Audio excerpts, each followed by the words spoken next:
Udah menulis hasil, jadi yang saya sampaikan nanti mungkin sama-sama kita coba lihat apakah memang sesuai atau tidak sesuainya, karena memang nggak bisa saya mengatakan bahwa itu belum sesuai, karena lain lain tempat mungkin lain gaya gitu ya. Tapi saya coba pahami, karena dalam 2 hari ini saya coba lihat buku ini ya. Buku pedoman penulisan tesis dan disertasi program magister dan doktor ilmu akuntansi Fakultas Ekonomi Bisnis Universitas Sumatera Utara. Nah, Bapak Ibu sekalian, saya yakin semuanya sudah pernah baca buku ini ya. Sudah? Ya, jadi buku ini ya, saya melihatnya cukup komprehensif. Kenapa komprehensif? Diberikan contoh-contoh, gitu kan? Diberikan contoh gimana menyusun latar belakang, gitu kan? Bagaimana menurunkan permasalahan penelitian, pertanyaan penelitian, mengembangkan studi literatur yang seperti apa. Gitu. Itu dan kalau diikuti, saya kira tanpa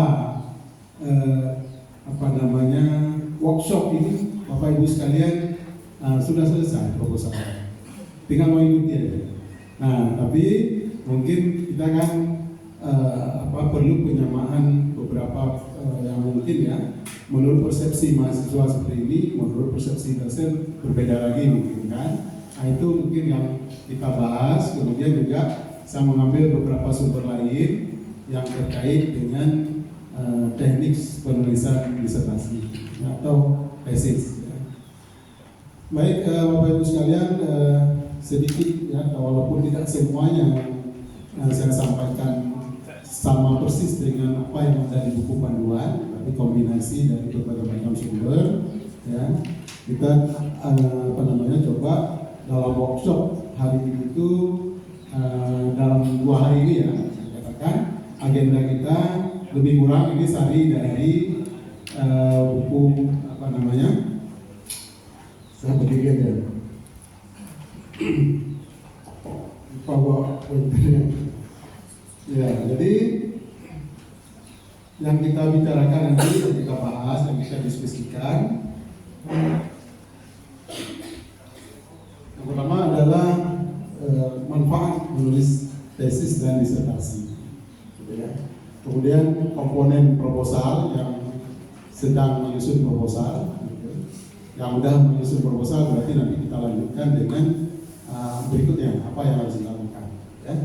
Kemudian bagaimana menulis latar belakang, rumusan masalah, pertanyaan penelitian. Saya ikuti apa yang ada di buku panduan. Ya. Kemudian penulisan tujuan, manfaat, motivasi penelitian. Nah, motivasi di situ ada catatan. Catatannya tidak wajib. Kalau mau ditulis silakan, tulis sudah apa-apa. Ya. Kemudian kontribusi, ruang lingkup, batasan dan novelty. Nah, itu ya. Di novelty ini khusus untuk mahasiswa S3. S2 sebenarnya kalau menulis bagus juga kalau ada ya. Nah, kemudian landasan teori dan penulisan telaah literatur. Nah, di sini mungkin agak berbeda dengan tempat saya gitu kan. Kalau di tempat saya itu namanya kajian pustaka. Nah, dua-duanya di dalamnya. Kalau di sini ada bab 2 dan bab 3 ya. Nggak apa-apa, isinya sama. Setelah saya lihat isinya sama ya. Kemudian penyusunan kerangka dan penulisan hipotesis itu bab yang ketiga. Kemudian penulisan rancangan atau metode penelitian bab 4. Kemudian penulisan hasil pembahasan bab 6 ya. Penulisan kesimpulan bab 6 ya. Jadi ada 6 bab ya. 6 bab ya. Nah, kemudian kita lanjut nih, yang agenda pertamanya adalah apa sih manfaat kita menulis tesis dan disertasi gitu kan. Ada manfaatnya enggak bagi kita sendiri? Kalau ya, yang penting kan kita sendiri dulu ya, karena kita yang kuliah. Kalau kita nggak kuliah, nggak perlu kita menulis disertasi, karena kita udah memilih untuk kuliah, berarti untuk mencapai apa yang kita inginkan itu perlu menulis. Apa manfaatnya? Yang pertama adalah lebih mendalami pengetahuan atau teori tentang suatu topik. Jadi kita nanti akan memilih topik tertentu. Nah, kalau memilih topik berarti kan kita baca literaturnya. Kita baca literatur dari awal sampai akhir, gitu kan? Nah, yang disebut dengan state of art, ya.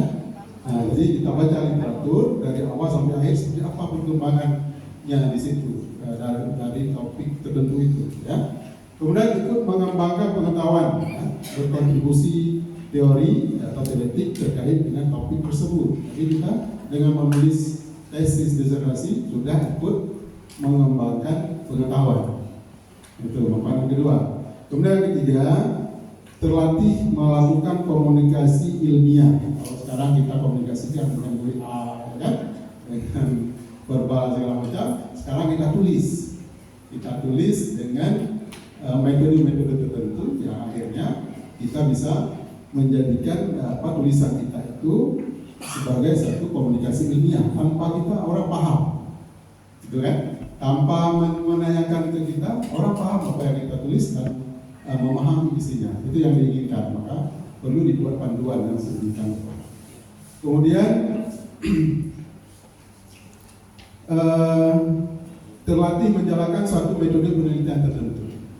Nah, Bapak Ibu sekalian, metode penelitiannya kan cukup banyak penelitian kan. Tapi secara garis besar yang kita pahami ada metode kualitatif, ada metode kuantitatif, gitu kan? Nah, jadi kita pilih yang mana? Pilih salah satu, jangan dua-duanya. Nah, kalau sekarang berkembang ada dua-duanya gimana? Nah, baca metode itu secara mendalam, nah, maka aktualisasikan metode itu. Katanya ada metode campuran, gitu ya. Jadi ada kualitatif, kuantitatif dicampur. Ya. Tapi secara umum yang kita pahami, ya, ada kualitatif, ada kuantitatif. Ya. Terserah kita mau pilih yang mana. Nah, kemudian terlatih berpikir kritis. Kenapa berpikir kritis? Karena kita yang pertama menelaah literatur, ya, kemudian kita coba kritisi apa yang kita telah itu, ya, apa yang perlu kita perbaiki, apa kekurangannya, gitu ya, dari referensi yang kita baca itu. Nah, jadi di sini melatih berpikir kritis, ya. Kemudian mendapatkan yang ini ya, yang paling penting, ya, yang paling penting, ya, mendapatkan gelar magister dan doktor. Kalau itu sudah selesai, berarti selesailah sudah, gitu ya. Baik, nah itu yang pertama. Tadi saya lupa, ya, saya berdiri di sini tadi lupa menyatakan bahwa yang perlu penting di sini ternyata, ya, saya sangat lupa, yaitu maaf ini yang saya hormati ini Pak Iskandar, Profesor Iskandar, ya, Profesor Iskandar sahabat kami dulu sama-sama mengelola program magister, ya, sering ketemu. Ya. Kemudian Bapak Ibu, para profesor, guru besar, kemudian para senior yang ada di ruangan ini, ya, dosen-dosen Universitas Sumatera Utara yang kami cintai, ya. Ini para senior kita yang mungkin, ya, Bapak Ibu sekalian sudah menimba ilmu yang cukup banyak dari beliau-beliau semuanya, maka kita perlu apresiasi atas semua yang sudah diberikan. Itu kelupaan saya dari itu, ya. Selanjutnya, oke, baik. Dari manfaat, dari semua manfaat, saya yakin manfaat yang terakhir itu yang paling dinanti-nanti, gitu ya. Karena ini paling nanti, berarti ini yang paling penting. Karena ini yang paling penting, maka itulah yang menjadi fokus dan konsentrasi kita pada hari ini. Kira-kira seperti itu. Nah, saya melihat, ya, sambil membaca buku pedoman, ya, apa sih komponen proposal dan disertasi yang ada di di program studi magister dan doktor Universitas Sumatera Utara. Bisa coba lihat, ya, ternyata di sana di pendahuluan, ya, bab satunya banyak sekali, ya. Yang pertama ada latar belakang masalah, rumusan, dan seterusnya sampai novelty. Jadi sudah saya jelaskan, saya sampaikan, ya. Nah kemudian yang kedua di bab 2 itu landasan teori ya, telaah literatur ya. Ada 2 komponen di situ yang ada disampaikan. Kemudian yang ketiga kerangka penelitian hipotesis di bab 3, dan yang keempat komponen proposal ya, yaitu metode penelitian meliputi desain penelitian apa yang mau kita bagaimana desain penelitian yang akan kita lakukan ya. Kemudian definisi operasional variabel, kalkulasi sampel, teknik pengambilan sampel, instrumen penelitian, teknik pengumpulan data, dan teknik analisis data. Nah itu adalah ringkasan dari proposal ya, yang menjadi proposal dari bab 1 sampai bab 4. Nah kemudian kalau kita lihat keterkaitan bab 1, bab 2, bab 3, bab 4, apa sih keterkaitannya gitu ya. Nah di sini ya, kalau kita lihat hubungan antar komponen 1 itu bab 1 ya.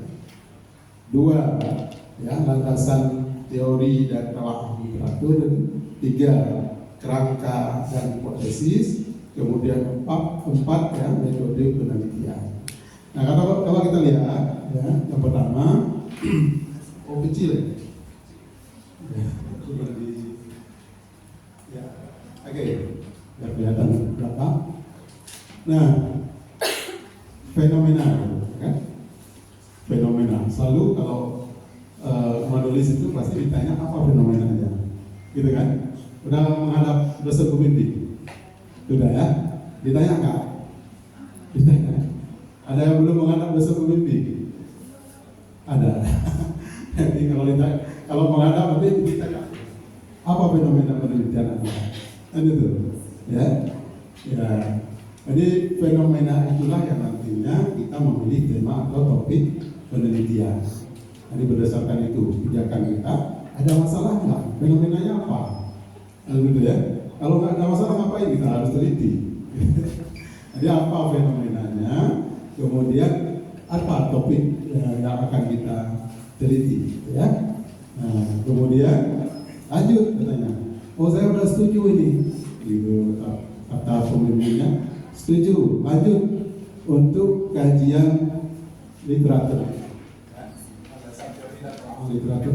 Jadi lanjut ke sini. Ya. Jadi dari tema dan topik kemudian lakukan tinjauan literatur tentang tema itu, jangan kemana-mana, ya. Jangan kemana-mana. Jadi fokus pada tema yang akan kita tulis. Ya. Nanti Bapak Ibu mungkin yang sudah menulis itu sudah tahu. Ya.